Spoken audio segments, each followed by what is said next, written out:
बिस्मिल्लाहिर्रहमानिर्रहीम। अस्सलाम वालेकुम व्यूअर्स, कैसे हैं आप सब। उम्मीद है कि आप सब खैरियत से होंगे।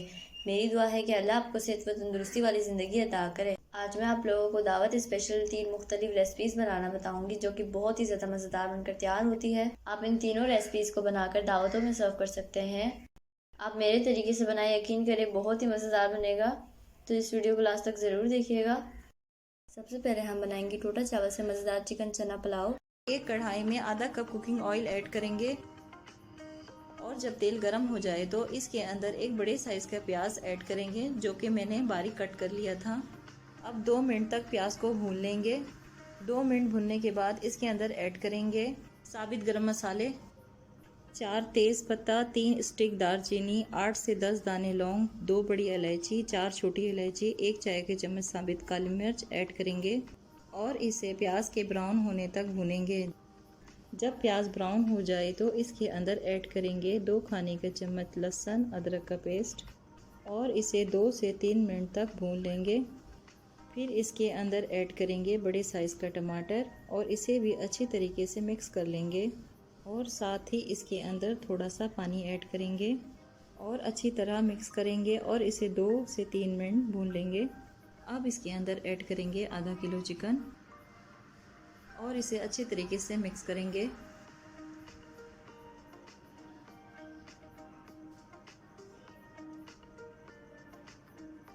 और इसे अच्छी तरीके से मिक्स करने के बाद इसके अंदर ऐड करेंगे 1 चाय का चम्मच ज़ीरा और 2 से 3 बादियान के फूल।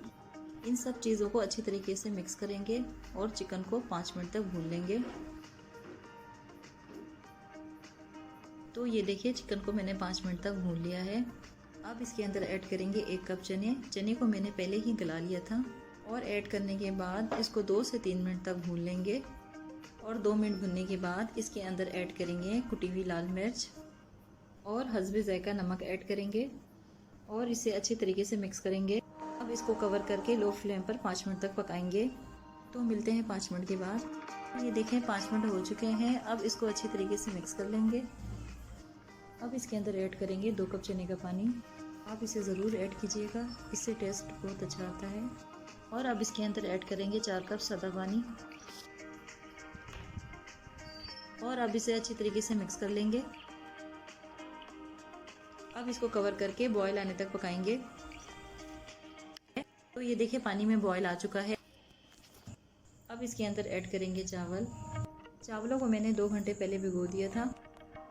अब इसे अच्छे तरीके से मिक्स करेंगे और इसे मिक्स करने के बाद इसके अंदर ऐड करेंगे 1 चाय का चम्मच सिरका। आप चाहे तो लेमन जूस भी ऐड कर सकते हैं। अब इसे एक दफ़ा फिर मिक्स करेंगे। अब इसे कवर करके पानी के खुश्क होने तक पकाएंगे। तो ये देखें पानी खुश्क हो चुका है। अब इसे एक दफ़ा मिक्स कर लेंगे।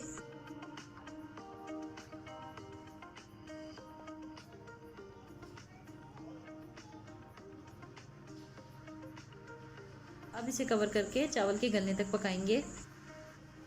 तो ये देखें चावल गल चुके हैं। अब इसे मिक्स कर लेंगे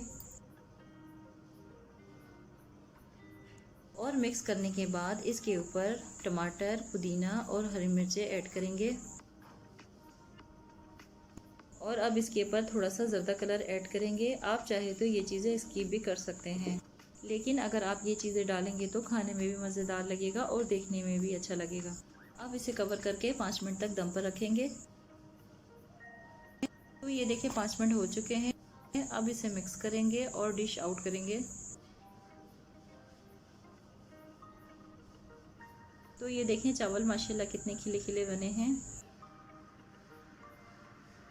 तो ये देखें मैंने इसे डिश आउट कर लिया है। ये जितना देखने में मज़ेदार लग रहा है उतना ही खाने में मज़ेदार है। अब मैं आपको टेस्ट करके बताती हूँ ये कैसा बना है। यकीन करें बहुत ही मज़ेदार बना है।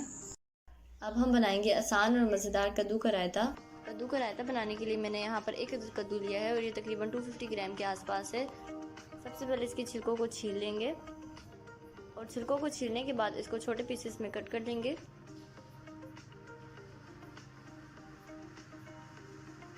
इस तरह से आपने कद्दू को कट कर लेना है। अब हम कद्दू को कद्दूकश कर लेंगे इस तरह से।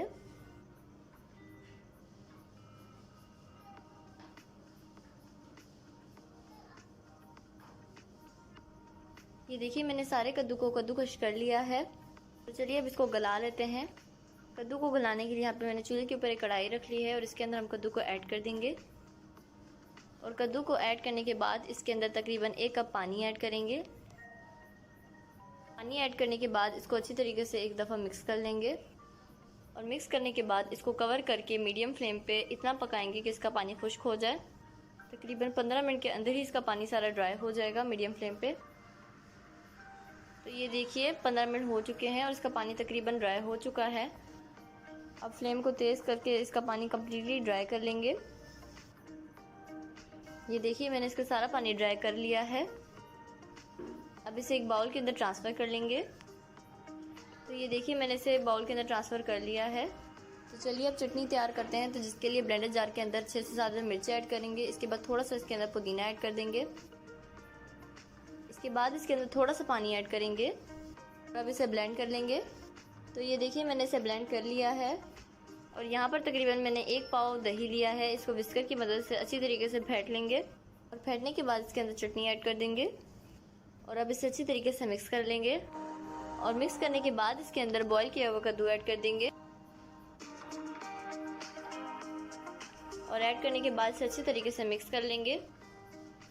इसके बाद इसके अंदर ऐड करेंगे टमाटर। यहाँ पे 1 अदर टमाटर लिया था, इसको मैंने बारीक बारीक काट लिया है। साथ ही इसके अंदर ऐड कर देंगे प्याज। 1 अदर मीडियम साइज़ का प्याज लिया था, उसको मैंने बारीक बारीक काट लिया था। और अब इन दोनों चीज़ों को अच्छी तरीके से मिक्स कर लेंगे। इसके बाद इसके अंदर अपने टेस्ट के अकॉर्डिंग नमक ऐड कर देंगे। मैंने यहाँ पर हाफ़ टी स्पून ऐड किया है और ज़ीरा पाउडर भी मैंने यहाँ पर हाफ़ टी स्पून ऐड किया है। अब इसको अच्छी तरीके से मिक्स कर लेंगे। तो ये देखिए मैंने इसे अच्छी तरीके से मिक्स कर लिया है। तड़का लगाने के लिए यहाँ पर चूल्हे के ऊपर एक पैन रखेंगे और इसके अंदर ऐड करेंगे 2 टेबलस्पून ऑयल। के बाद इसके अंदर 1 टीस्पून चॉप किए हुए लहसुन ऐड कर देंगे और इस तरह से हिलाते हुए इसको गोल्डन ब्राउन कर लेंगे। ये देखिए मैंने इसे गोल्डन ब्राउन कर लिया है। अब इसके अंदर 5 से 6 अदद साबित लाल मिर्च ऐड कर देंगे और इसे इस तरह से मिक्स करते हुए 1 टीस्पून ज़ीरा भी ऐड कर देंगे। अब इसे रायते के ऊपर तड़का लगा देंगे इस तरह से। अब हमारा रायता बनकर तैयार हो चुका है। तो आई होप आपको ये रेसिपी बहुत पसंद आई होगी। अब हम बनाएंगे बगैर अवन के सिर्फ 1 अंडे से चॉकलेट केक। तो चलिए आइए बनाना स्टार्ट करते हैं। सबसे पहले एक बॉल के अंदर ऐड करेंगे 1 अदद अंडा मैंने रूम टेम्परेचर लिया है। फिर इसके अंदर ऐड करूँगी आधा कप पिसी हुई चीनी। आप चाहे तो आइसिंग शुगर भी ले सकते हैं और इसे अच्छी तरह विस्कर की मदद से 3 से 4 मिनट तक विस्क कर लेंगे। बस अब इसे अच्छी तरह मैं मिक्स कर लूँगी यहाँ तक कि चीनी डिज़ोल्व हो जाए।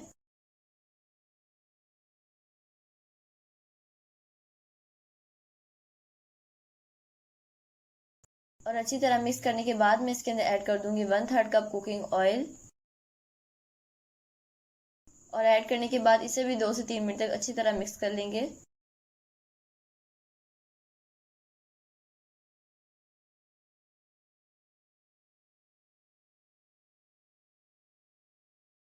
और अच्छी तरह मिक्स करने के बाद इसके अंदर ऐड करूँगी 1 कप मैदा। यहाँ पे मैं छना हुआ मैदा यूज़ कर रही हूँ। पहले मैं इसके अंदर आधा कप ऐड करूँगी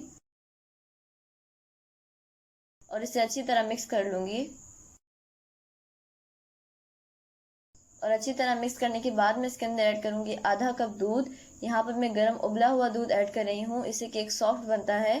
और इसे अच्छी तरह मैं मिक्स कर लूँगी। आपने डायरेक्ट अंडे के अंदर इसे ऐड नहीं करना वरना इसमें लम्स पड़ सकते हैं, इसीलिए मैंने पहले आधा कप मैदा ऐड किया है और उसके बाद दूध ऐड किया है ताकि इसमें लम्स ना बने। तो बस अभी इसे अच्छी तरह मिक्स कर लूँगी।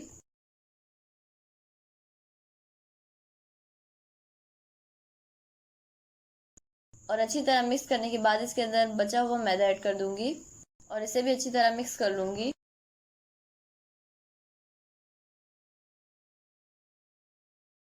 तो ये देखिए मैंने इसे अच्छी तरह मिक्स कर लिया है। कुछ इस तरह की कंसिस्टेंसी होनी चाहिए। अब मैं इसके अंदर ऐड कर दूंगी 1.5 टीस्पून बेकिंग पाउडर और इसे भी ऐड करने के बाद अच्छी तरह मिक्स कर लूँगी।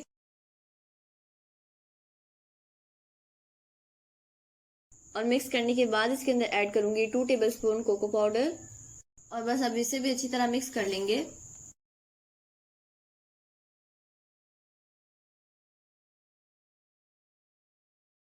तो ये देखिए मैंने इसे अच्छी तरह मिक्स कर लिया है। कुछ इस तरह की बैटर की कंसिस्टेंसी होनी चाहिए। ये देखिए इस तरह का होना चाहिए बैटर। बस अब इसे साइड पे रख लेंगे। और यहाँ पर मैंने एक छोटा पतीला ले लिया है, आप चाहे तो केक मोल्ड भी ले सकते हैं। राउंड शेप में मैंने लिया है। इसको सबसे पहले ऑयल से ग्रीस कर लेंगे। तो इसके अंदर तकरीबन 1 टीस्पून के बराबर ऑयल ऐड करूंगी। फिर इसे ब्रश की मदद से पूरे पतीले को अच्छे तरीके से ऑयल से ग्रीस कर लूंगी। और ग्रीस करने के बाद इसके अंदर केक का बैटर ऐड कर देंगे।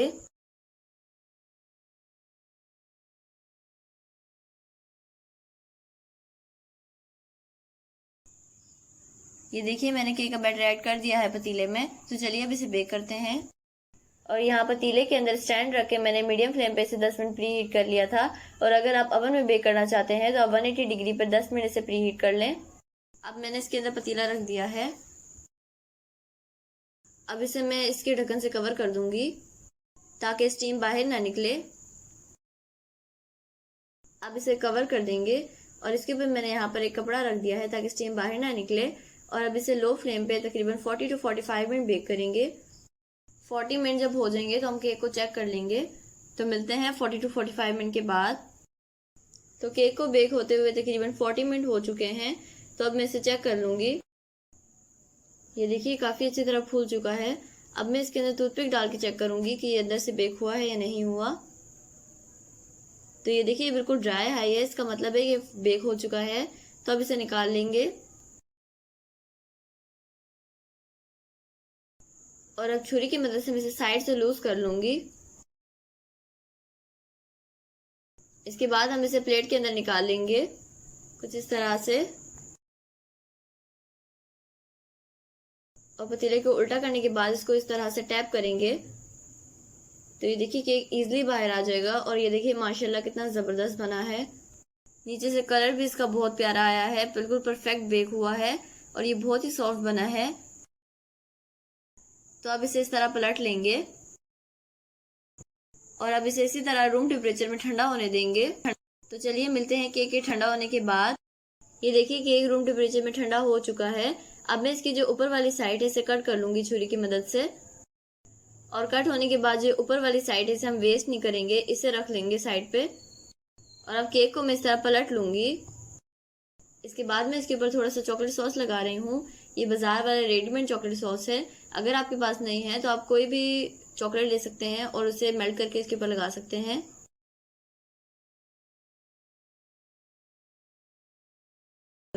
और इस तरह से लगाने के बाद मैं स्पैचुला की मदद से इसे सेट कर रही हूँ इस तरह से। और इसे पूरे केक के ऊपर लगा लूंगी।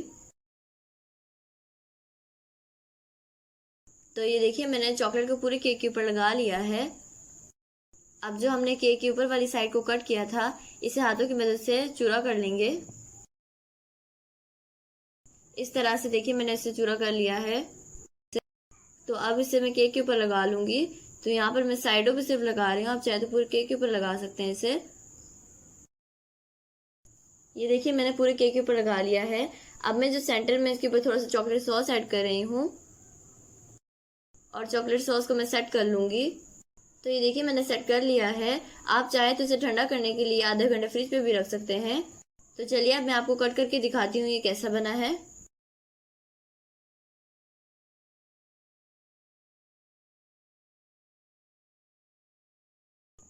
तो ये देखिए माशाल्लाह कितना ज़बरदस्त बना है, अंदर से परफेक्टली बेक हुआ है ये। और ये बहुत ही मज़ेदार बनकर तैयार होता है। तो आप इसे ज़रूर ट्राई कीजिएगा और मुझे फीडबैक भी लाजमी दीजिएगा। तो आई होप आपको मेरी रेसिपीज़ बहुत पसंद आई होंगी। अगर आपको मेरी रेसिपीज़ पसंद आए तो प्लीज़ मेरे चैनल को सब्सक्राइब कर दें, बेल आइकन को प्रेस करना ना भूलें। वीडियो अच्छी लगे तो लाइक और शेयर करना ना भूलें। तो नेक्स्ट वीडियो तक अल्लाह हाफिज़।